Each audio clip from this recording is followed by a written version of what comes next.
Kimpavita, une femme qui a secoué les fondements de la société africaine au XVIIIe siècle, provoquant un choc culturel et religieux. Elle est née à Mbanza, Congo, aujourd'hui en Angola, 1684, morte à Evolulu, aujourd'hui en Angola, le 2 juillet 1706.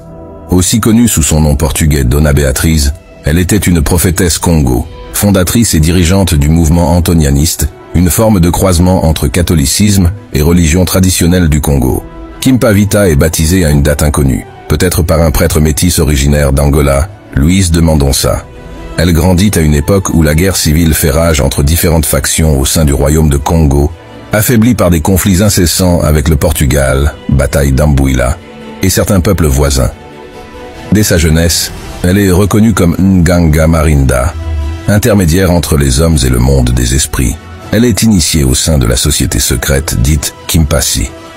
La société Kimpasi avait pour mission de délivrer les gens des forces du mal à travers des cérémonies d'exorcisme appelées Mbumba Kindonga. À partir de 1703 ou 1704, Kimpavita dit recevoir des révélations et annonce que Dieu punira les habitants du royaume si ce dernier n'est pas réunifié, avec pour capitale São Salvador. Elle enseigne aussi que les missionnaires blancs ont dénaturé le message divin pour tromper la population noire. Le roi Pierre Tard prend connaissance de son message, mais garde ses distances avec elle.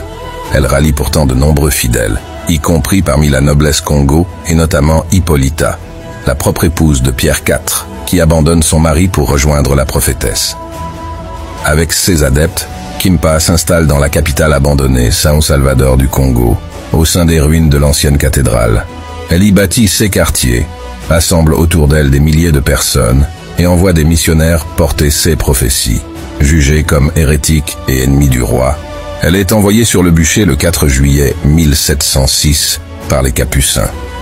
Elle est brûlée vive à l'âge de 24 ans dans la ville d'Evolulu, près de Mbanza Congo, avec son compagnon Baro.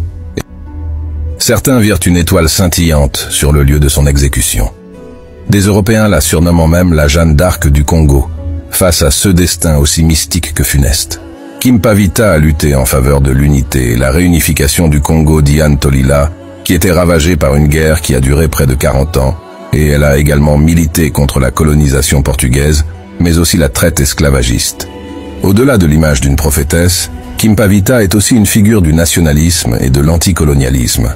Son action bénéficiera à Mvemba Agwarozasa, roi du Congo d'Ian-Tolila, qui sera à l'origine de la réunification du royaume.